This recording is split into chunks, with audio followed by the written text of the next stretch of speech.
जय माँ Samalei friends, welcome back to the rustic kitchen with Mansi. आपण माने केंता अछन? आशा करूचे आपण माने समस्ते भलरे थिबे। मुई आज आपण मानकर लगी नेई करी आसीचे सबु ओडिया मानकर प्रिय डालमार रेसिपी। चलून इंग्रेडिएंट्स माने काना काना अच्छे देखि नेमा। माखन, अमृतभंडा, फूलकोबी, बैगन, कंचा कदली, कंदा, सारू, आलू, गाजर, बीन्स, टमाटो, घी, अदा छेचा, भजा जीरा गुंड, लूण, गरम मसला गुंड, हल्दी गुंड, काश्मीरी चिली पाउडर, राहर डाली 2 कप के बतरे दीचु, बड़ी इलाची और जायफल गुंड, गोटा गरम मसला, सुखा लंका, जीरा और सुरसो मिल मेकर के गरम पानी रे बतरे दीचु। एबे गोटे कुकर नहीं जिमा, से पानी 5 कप नहीं जिमा आउ डाली जेन बतेला पके देमा। हल्दी गुंड 1.5 teaspoon, Kashmiri chilli powder 2 teaspoon,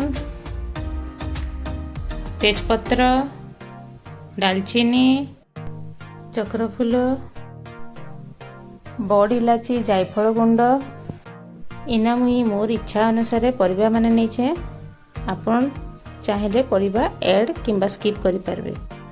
अमृतभंडा, माखन,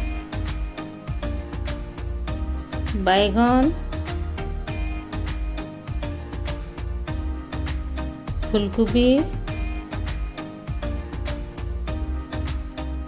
सारू, कंचा कदली, गाजर,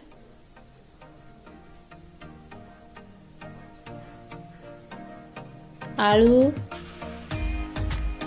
बीन्स, 3टा स्लाइस कला टमाटो,